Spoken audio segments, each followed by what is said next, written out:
Hello, America. I'm Mark Levin, and this is Life, Liberty, and Levin. We have three great guests tonight, including Senator Ted Cruz. We're going to change or slightly modify the way we do the program for the next 3 Sundays, including this one before the election, so I can bring more candidates on the program. But I do promise you this. After the election, we're going to go back to 1 or 2 guests a show, and we're going to continue with our long-form format. If you want to destroy America, how would you do it? Does that sound provocative? It's not intended to be. If you want to destroy America, how would you do it? Well, let me suggest to you, America's being destroyed. If you want to destroy America, then you vote Democrat. Because the Democrat Party has been unmasked. Its policies and programs are delusional and destructive, and they are dismantling the most fabulous nation on earth right before your eyes. Capitalism stands in the way of a planned socialist economy, which they support. So they seek to deconstruct capitalism. In order to fundamentally transform America, you must seize power by perverting and sabotaging our Constitution, legal and voting systems. That's what they're doing.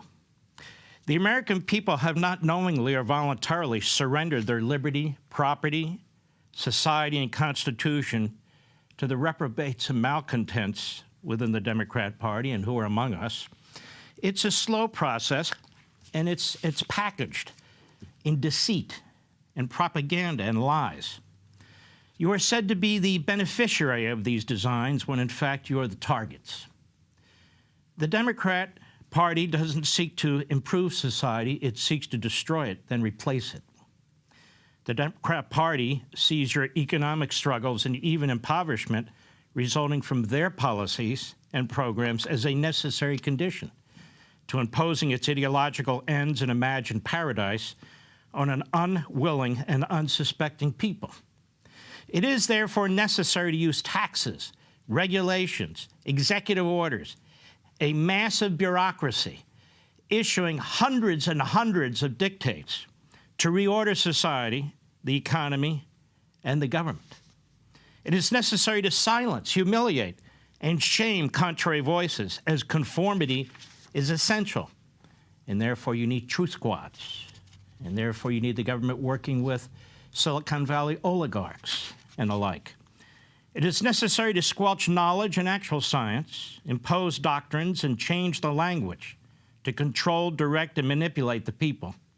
It is necessary to use the police powers of the federal government against your opponents, real and perceived, parents, pro-lifers, peaceful protesters, the political opposition, a former president of the United States. It is necessary that the media be compliant with your means and your ends, helping to brainwash the public, reward compliance with fawning coverage, and smear and libel those who dissent or resist. And of course, it is necessary to dismantle the nuclear family by using government schools controlled by the Democrat Party through their union bosses to promote racism, sexuality, perversion, and to prevent parents from participating in raising their children. It is necessary to dumb down the children to ensure that they are not smart and their test scores are low, so you have a more malleable and compliant future generation. It is necessary to dismantle American history, which is exactly what's being done. You lie about the founding. You shred the Declaration and the Constitution. You eviscerate the founders. You rewrite history by substituting 1776 with 1619. You replace real history books with racist propaganda, and especially in school libraries, with sexually explicit pornography. You pull down the monuments. You expunge history. You destroy the homes of the legacies of Jefferson, the author of the Declaration, and Madison, the main figure behind the Constitution. It is necessary to hollow out the military with wokeism and vaccine mandates, to crush local law enforcement and centralize police powers at the FBI, the American Stasi, and in the Department of Justice.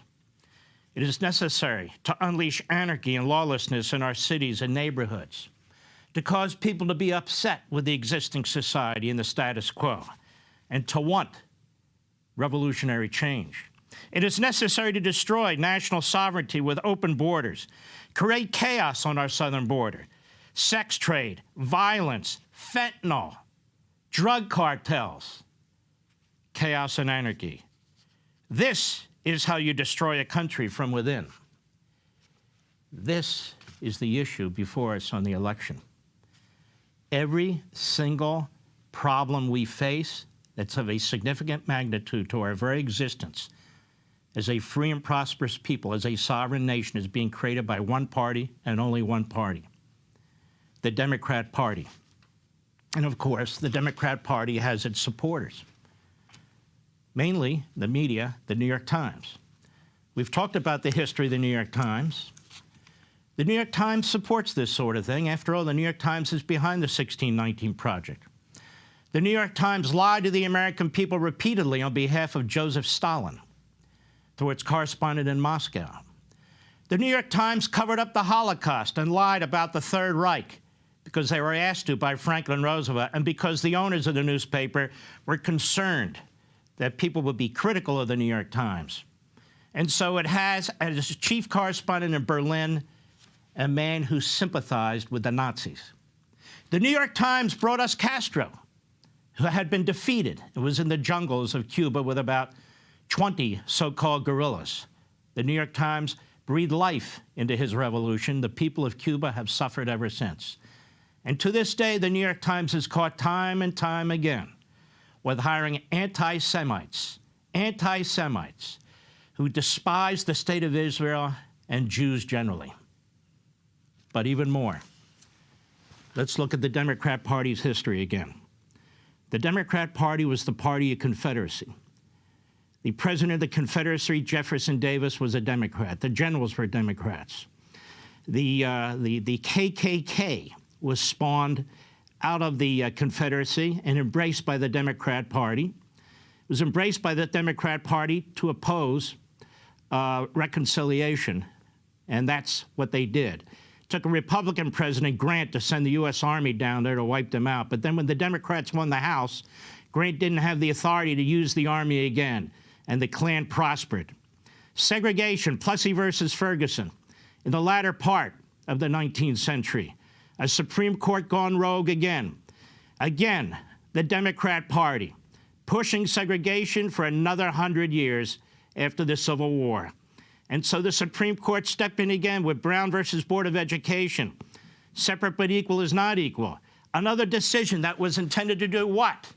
Stop the Democrats from being racist and discriminatory against blacks. The 1964 Civil Rights Act, the 1965 Civil Rights Acts, they were passed to do what?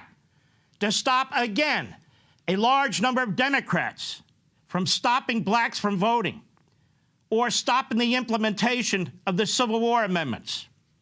Then we have Woodrow Wilson, one of the earliest and leading so-called progressives, AKA American Marxists. He was a flat-out racist. What did he do? He resegregated the civil service. What else did he do? Everything possible to put down blacks and to prevent them from achieving. He embraced eugenics, as did his party, as did Margaret Sanger, the founder of Planned Parenthood, another appendage of the Democrat Party. Now, they not only wanted to wipe out what they called idiots and morons and so forth, but they were targeting black people. Let's jump to Franklin Roosevelt, right? Great guy, right? Not so great. The propaganda from the Democrat media has protected this man, has immunized this man from many of his imperfections, which are significant. Number one, on more than one occasion, there were efforts in Congress to pass a federal anti-lynching act because blacks were still being lynched in the South, mostly by Democrats. FDR wouldn't support it, so it never passed under FDR.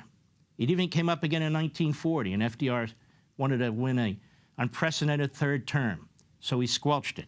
His first appointment to the U.S. Supreme Court, Hugo Black, had been a lawyer for the Klan. A lawyer for the Klan in Alabama. What else? The New Deal, Mark. Look at all these great programs that were passed. You know, many of these programs were passed to try and address what the Democrats have done to minorities and to this country previously. But when you look at the Federal Housing Authority, the FHA, which was one of the first New Deal programs passed, as I mentioned last time, that's where we get redlining from. Why? Because they were directed not to give home loans to blacks, to neighborhoods in which blacks predominated, or the neighborhoods around them.